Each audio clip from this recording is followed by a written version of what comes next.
That's it. You are no life. Do I have got any participant? No, you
Shalom, shalom lekulam. Once again, welcome to our limud. Despite not having someone or seeing someone here, but that's what Hashem, you will get the record or the recording, not the record, but the recording. It's our tradition to start with halakha. We are going to learn one more halakha, and we call it off because of time.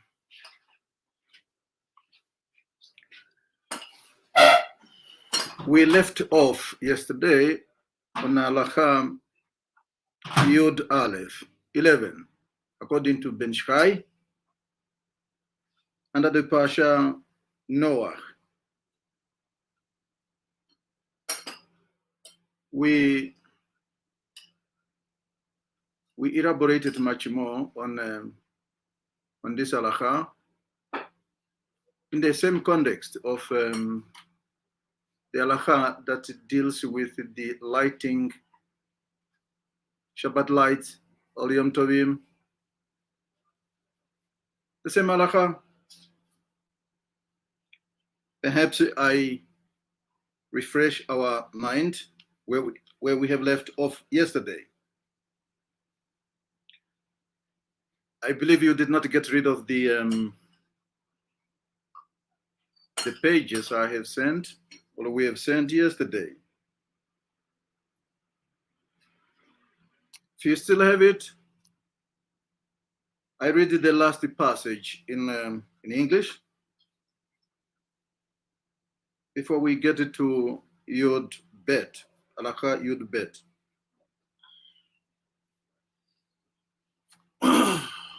The last passage reads as follows: Thus, when a married man stays with his wife at his or her parents' home,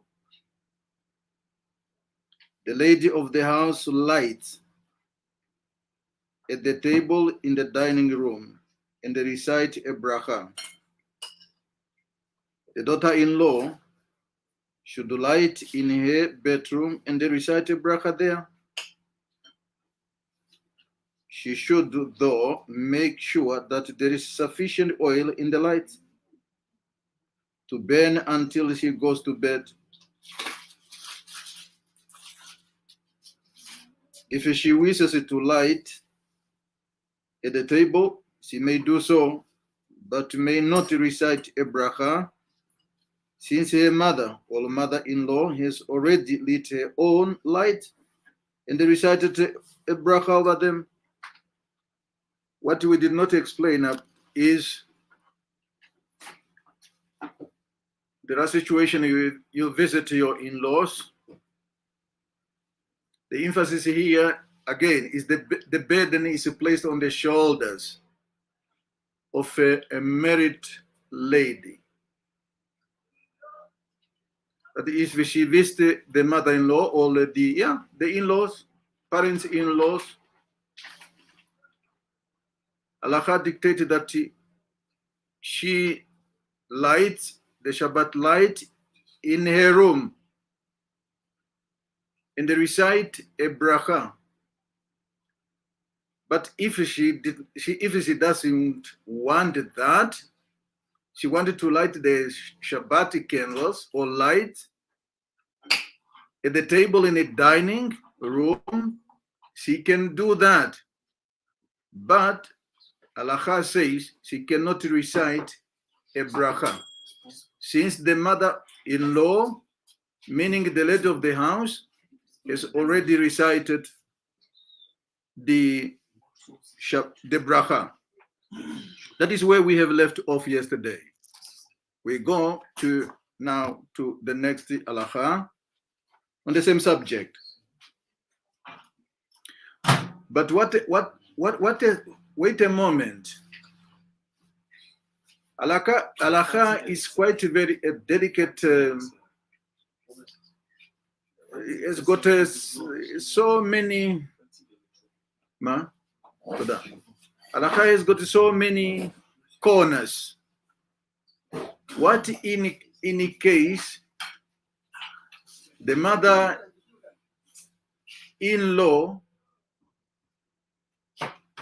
recited the bracha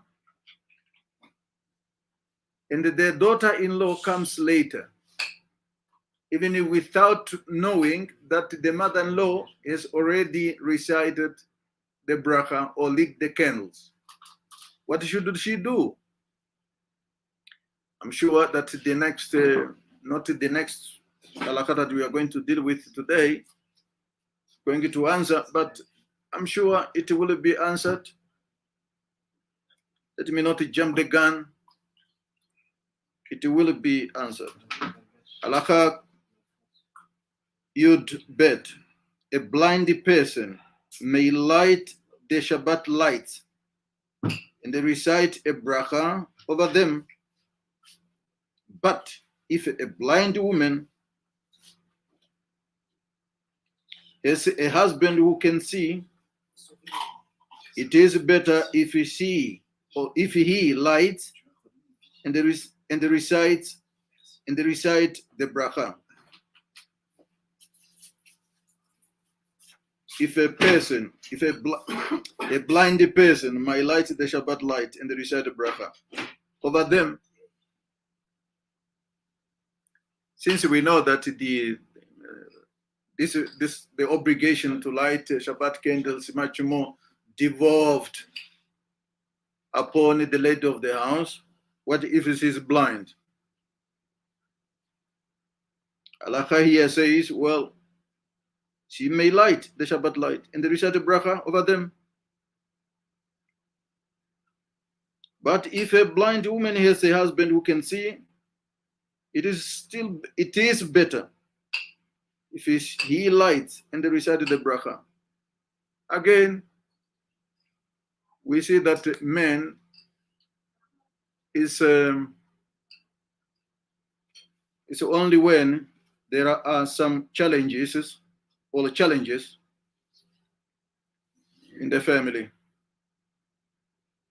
particularly challenges, some difficulties to the lady of the house. Here, I'm sorry, because it's going, this specific aspect will be in our main limud. I remember sometime 2 years ago in Botswana Kadisha, Rabbi Pinchas encourages his students, of which this student I'm included, that we should learn how to recite the brachot by heart.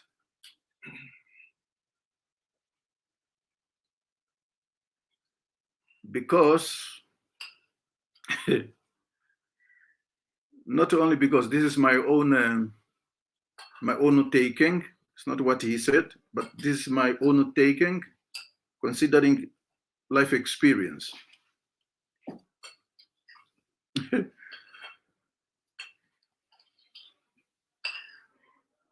I wanted to relate from personal experience.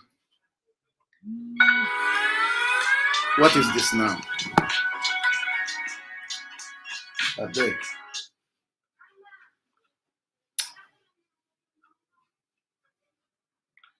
Sorry, my sincere apology. I was a freedom fighter. I was a combatant man.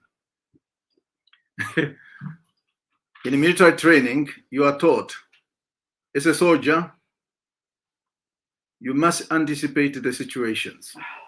What are these situations? Maybe you run out of the bullets. So prepare to use anything that comes to, that is accessible to you. And we were also trained to assemble your gun, to disassemble your gun. At night, you don't see, or sometimes underwater, where you don't see which one is which.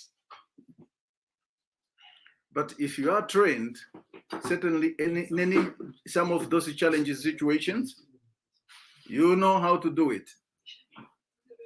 Now, why am I bringing things of war? Of course, why would HaKadosh Baruch Hu give us war? Why would HaKadosh Baruch Hu give us Torah? In one of the Torah even speaks about when you go to war. What is war? What is war? In life, even if there is no such a thing as shedding blood, shortening life, you are at war, not with anybody else, but within yourself. We are at war. Every one of us is at war. One of those war, one of the aspects of the war is laziness. Laziness is part of this thing called war.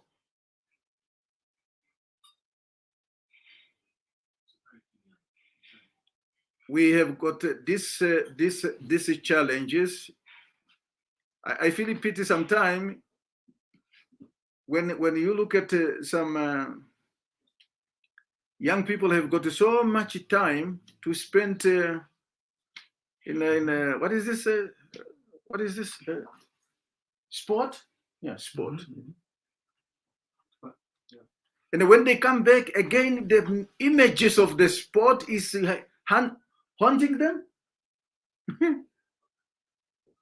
They argue. I remember in the country of my birth, somebody was stabbed to death out of the argument. No, this one is going to win. No. Somebody lost his life. Why do you have to spend much time to the point even in your mind you can remember even the soccer player who played in centuries gone by? But a few lines, a few words in the line of bracha, you find us, what is that? What is that? And what is it? What is it? We are at war with some of natural habits. So let's learn the bracha, because we never know when some of these challenges in life will strike. Chas v'shalom. This is not my wish. I'm saying at times you need to learn things by heart. So it's all for today on the halacha. If there's any question, please do not hesitate to contact us. So we go to our main limud. It's based on the Parsha. It's based on the Parsha of the week. What is the Parsha of the week? Vaishlach, right? Vaishlach.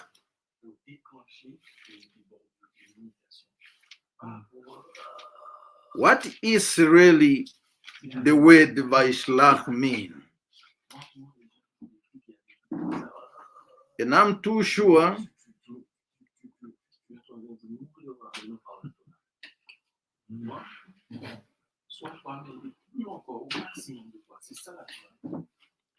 Vaishlach,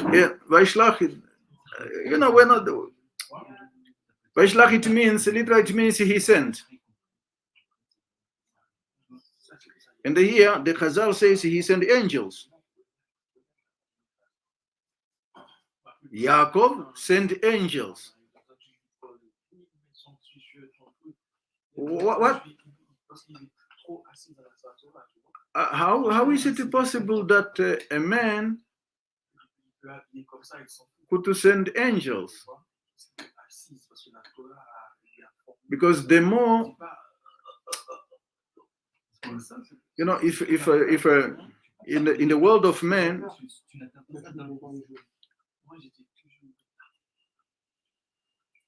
of men, we do have got only a great person can be instructed by a greater person. But the opposite cannot be the true. Meaning, great cannot command or instruct the greater. But we see here that on the surface, Yaakov is sending angel melachim. We are made to understand that melachim are higher than men.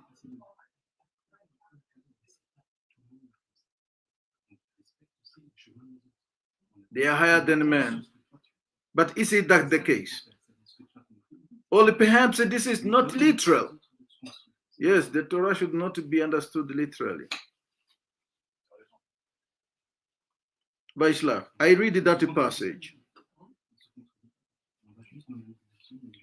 In the page that I have sent in the group, you would see where I put a small dot, orange dot, or mark.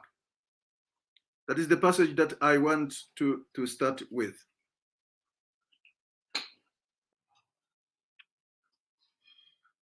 The story of Yaakov, we know it. I remember Rabbi Pinchas led us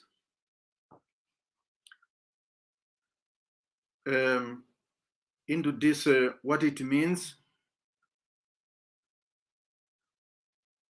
to be a child, and as you grow, you come to different stages. The growing process, what is called the growing process. And we see that there are 3 stages in a growing process. A baby in the belly, and after the child is born, being breastfed, and thereafter we find a child become become mature. And all these scenarios is what Arya Kadosh is discussing. And we have learned it. But what is the significance of this? Again, I wanted to use what Rabbi Pinchas said to us or taught us in the course of the week. Falling is not a bad thing. That's what Rabbi Pinchas taught in the week. And then I remember one of my friends said, there is discovery in falling. We discover certain things when somebody falls or when you fall. Kash v'shalom. Now, let's go to Arya Kadosh. Before I continue where I wanted to start with this limud, I wanted to give you a brief introduction, what we have learned in the course of the week, particularly from Rabbi Pinchas, just to refresh our mind.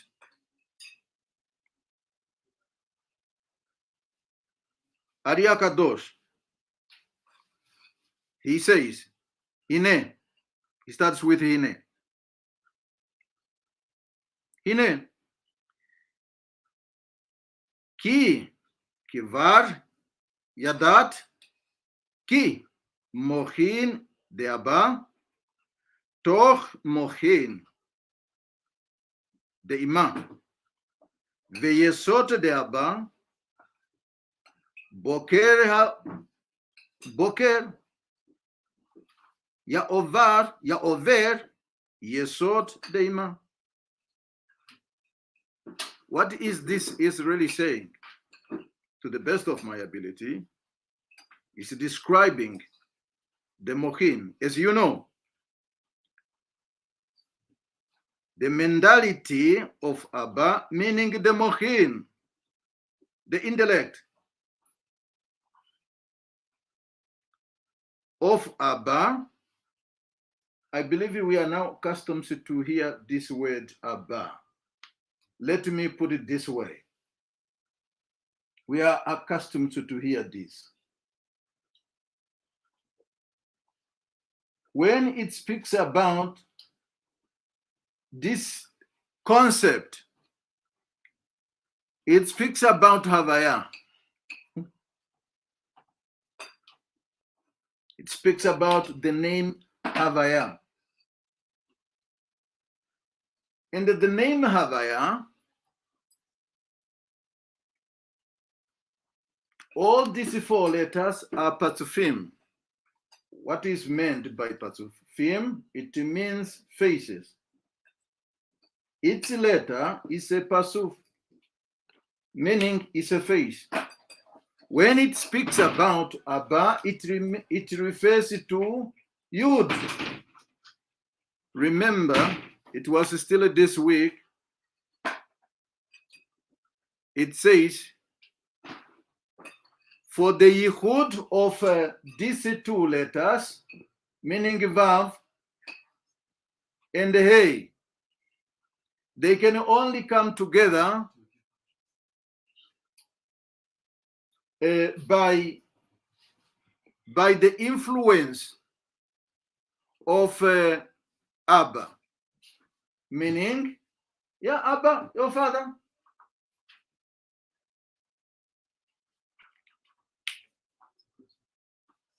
So, having said that, let's go. Here, it refers to the mentality of Abba, or the mochin of Abba, that enters into Hey, that enters or that hides itself into Hey, the first Hey. Why? because these two letters, Yod and Hey, they don't get separated. They are always together. In one of our previous limudim, we learned that unless a Yehud starts from these two letters, meaning Yud,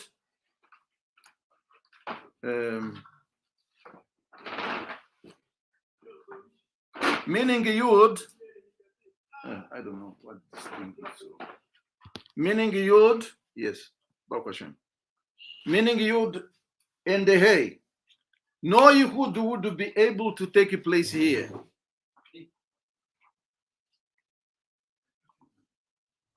Exactly. One of my Rabbanim here just whispered, what do I mean?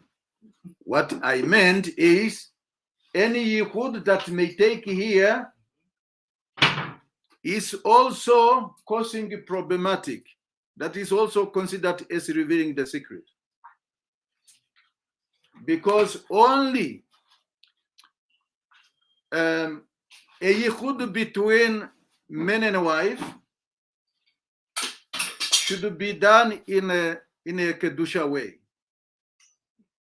If it is out of that rim, it's unfortunate that the offspring that may result from there, let's just face it, they are destined for a Gehinnom. So, we have learned through times that these two letters, there are only two places where they connect. The mouth and their Yesod, Yesodot. So here, Ari HaKadosh said, and the Yesod of Abba extend further down than the Yesod of Ima. Meaning, the Yesod of Abba goes further than the Yesod of Ima. Every one of these, we must know this. Everything is in everything. We know that. We will come back to that. Ari HaKadosh continues, Vehine, Eini mochin de'aba, nechnasin, beshlom, bati shalom, bet shalom, Toda Rabba. Without nekudot, I've got some difficulties. Thank you very much, Rudy. Ela, adi, gimar, gimar. Dechait, mochin, dakat not. Now, or behold, the mentality of mochin does not, meaning the mentality or the mochin of Abba here does not end fully, meaning complete, into the mentality, into the Yesod of Ima. Abba gives part of it into Ima until the immature mentality is expelled.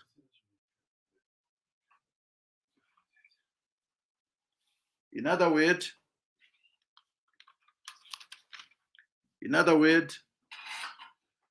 just as we have said, everything is in everything. This letter called Za, beg your pardon, Za, this verb is Za.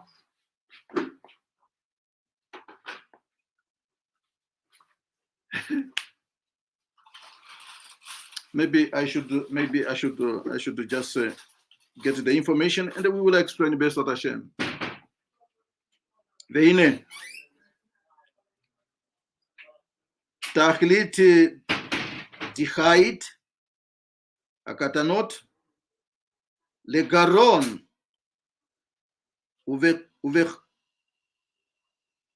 וחבר ידעתי כי המוחין דקטנות גימל 3 אלוקים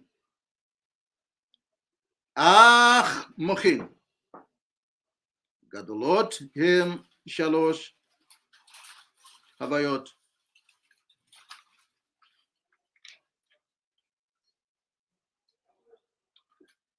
The best of my ability, the immature mentality is first displaced to the throat.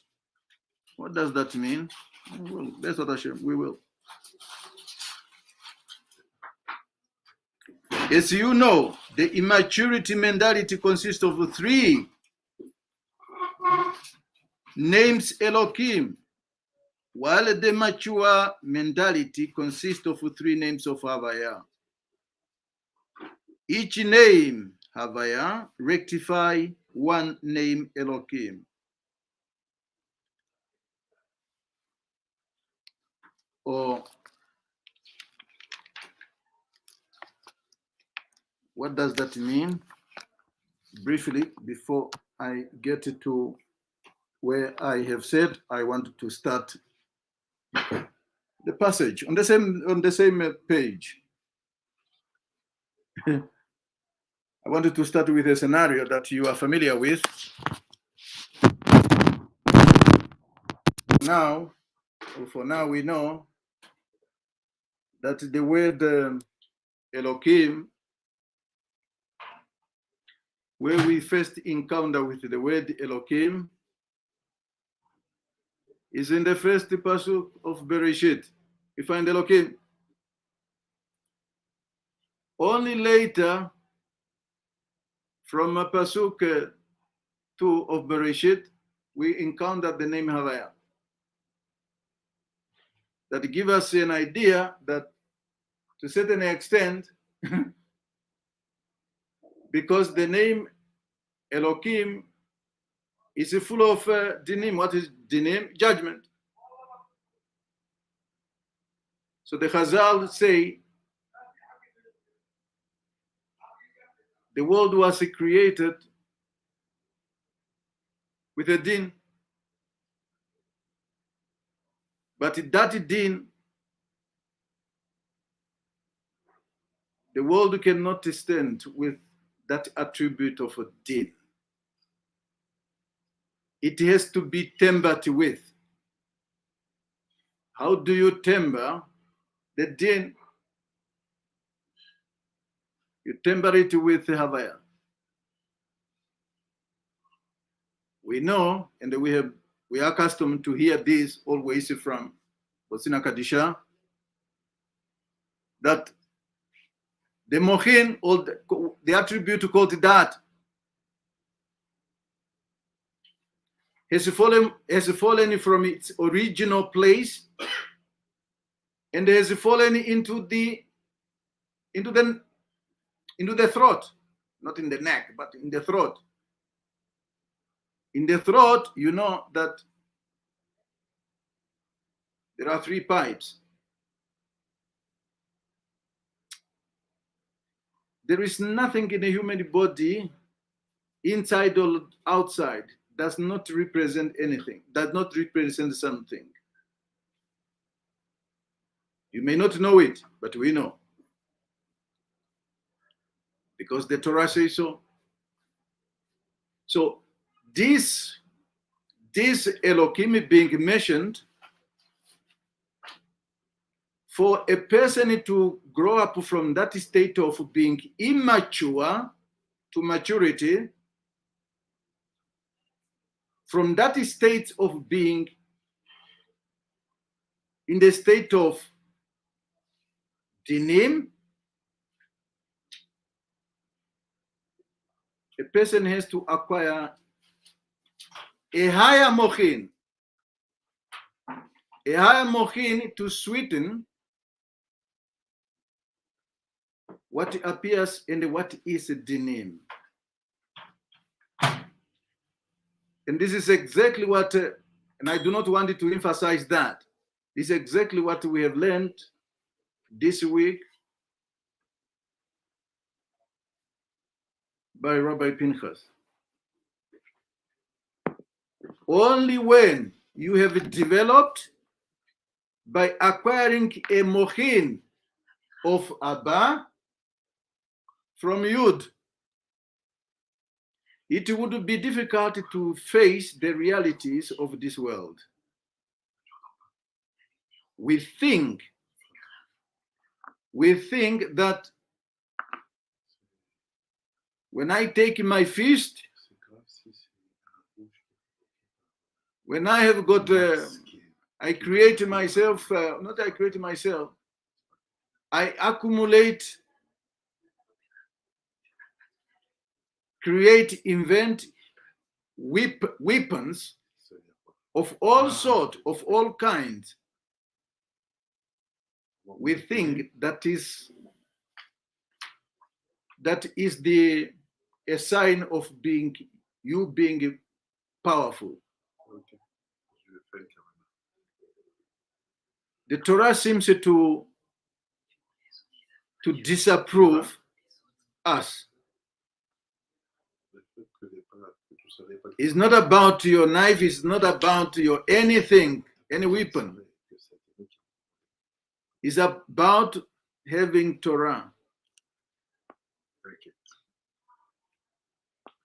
It's about you having Torah, equip yourself with the Torah that enable you to face the realities, the challenges of this world. Why?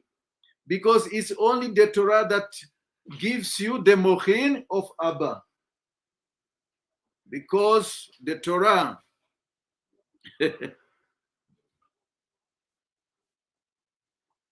not just because the Torah, that is only property, treasure that human being was granted in this world to navigate this reality and the other realities as well. Because dealing with another fellow human being is not the only thing that there is. There are many things. As I said, if you look at this reality and think that it's about my neighbor, it's about my friend, it's about that thing, you missed the point. You missed the point. The point is within the reality is within ourselves. Now I'm going to what I have indicated. What I have indicated on the page. Follow with me on that page. Likutei Torah, Parashat Vayishlach. Because of time, I don't think that I'm going to finish what I wanted to say.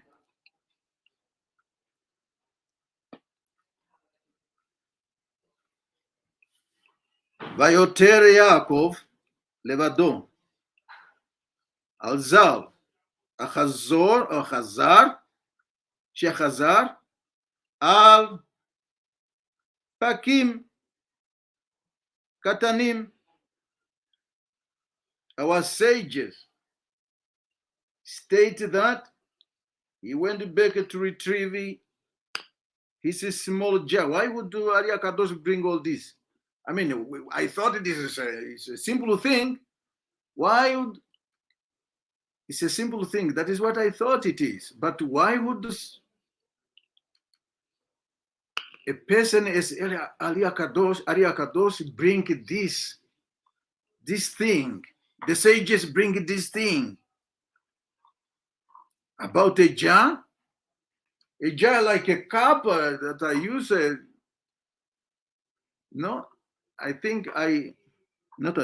That's also. Veine, נודעה כי הצדיק נשמתו כלולה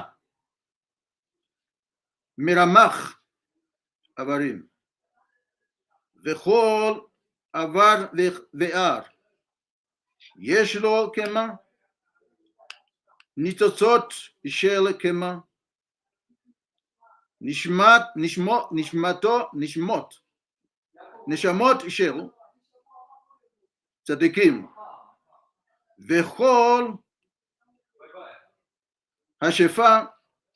הנשפה לא הוא גם לצורך כל התלום בו, ולכן והנה חביב עליהם ממונם כי להיות שנשפה מלמעלה.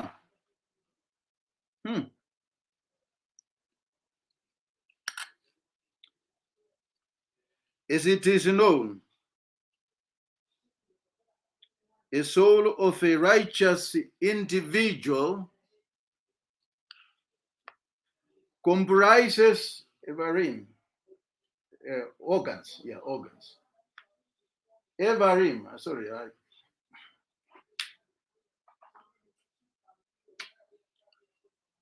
You remember, keep on changing my position now. We remember a few days ago, we were talking about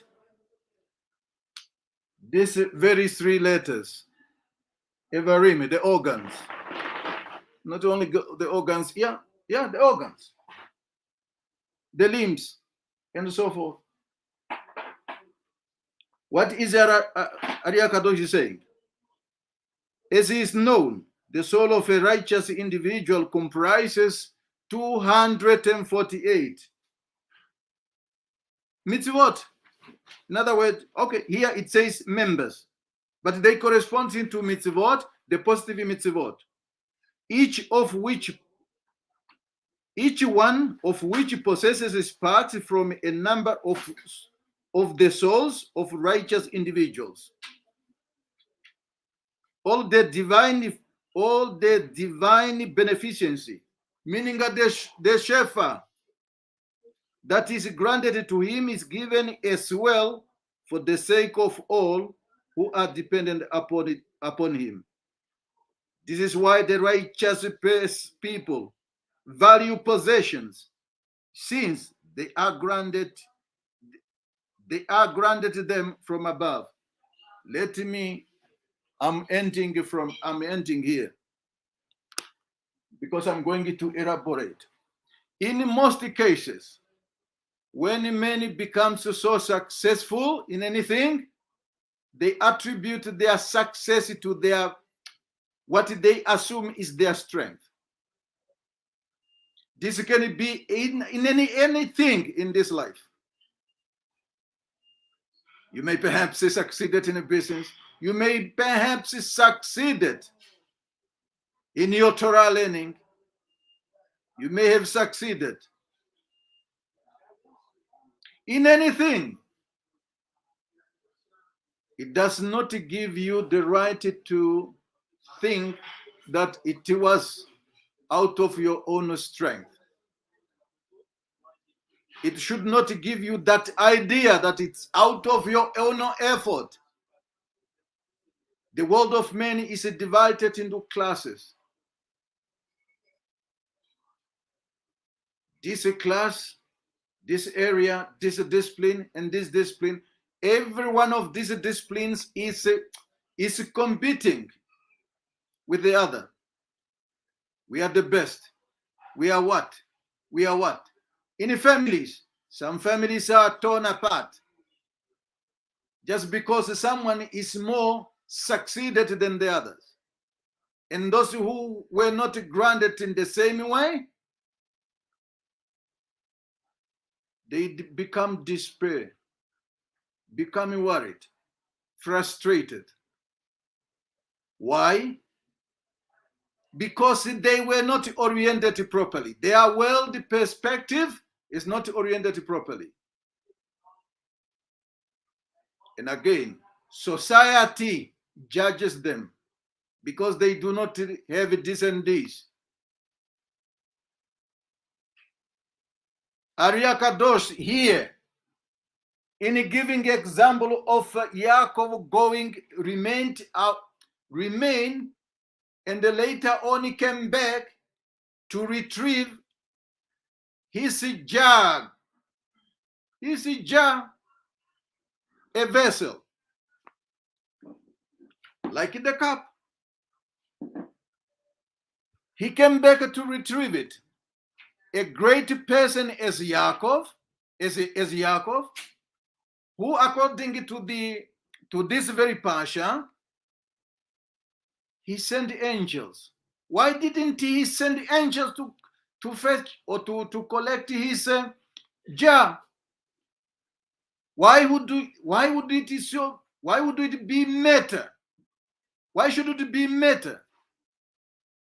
Why should we be concerned? Why should we be worried about a jar, a simple, ordinary jar? We do have got some people today, when they look at others and they compare what others have and compare to what they have, and said, "Do you know who I am? Do you know that your 5 shekel or your $2, it goes into me more than your age?"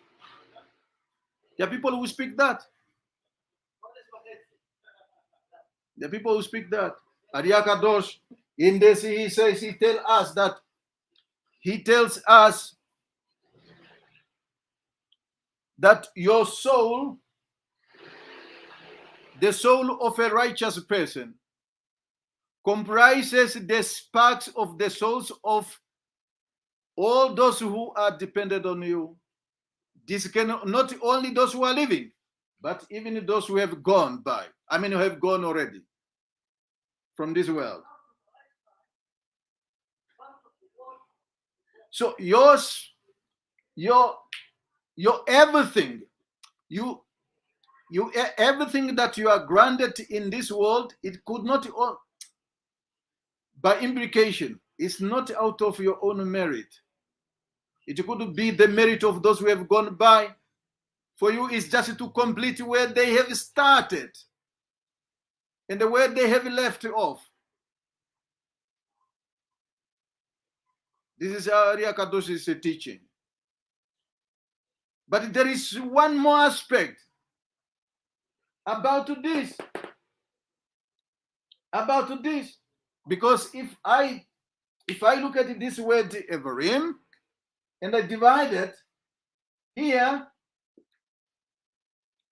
you have got Mem, you have got Yud and Mem Shofit. So the gematria value, it will give us 5, which in essence it reminds us of the first Hey. Why the first Hey? Because it's Bina. And it's where you and I get the Mochin and the Shefa in this world. What about the others? The first 3 letters. This is what we have said in our previous Limudim, that this, through all when we decode these 3 letters, they give us also the name or the word or, because of the gematria value of this letter. The gematria value of these 3 letters would come to 207. And the 207, transforming into a word, it comes to the word or. What did we learn? What did we learn in the Halacha? Lighting the Shabbat light. Or. So now, coming into the idea, that is just by passing, coming into the idea of Ari Akadosh's teaching. Ari Akadosh give us one more element. Why would Yaakov take that pain to go and collect the jar? It's not only about the jar. It's about also, because 248 are sparks. Rabbi Pinchas keep on teaching us that even in the mark that I'm using on this board, there are sparks of Kedusha. How do I retrieve? How do I extract these sparks? Is when I'm using it in a holy way, in teaching the Torah. Could it be that this is what Yaakov Avinu saw or knew? I wanted to believe in my own chidush. Yes. So in other words, everything that is granted to you, be careful. Oh, you and I have to be careful, because the sparks that are in that thing, they are not only connected to you, they are also connected to those who are dependent on you, and they're connected to those who have gone by. I end my limud here because of our time, and I hope to continue with the same theme, because it's very huge. We know Haran, where Yaakov went to, we talk about the same person. He's got the Haran, he has got the same gematria value of the word Garon. The same gematria value. So, and again, what is the relationship between all that and the members that he mentioned, Ari Akadosh, and what he is? Because it speaks about Yabok. Yabok is 112 gematria value.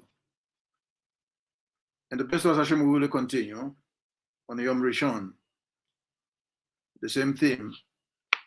Thank you very much for granting me the space to share with you. We haven't even exhausted even 1% of it. Maybe I like it to draw those lofty ideas to our daily life. I wanted to wish you and your family Shabbat Shalom, Lekulam, and I hope to see you again next week, Bezrat Hashem. Baruch Adonai Leolam, Amen ve'amen.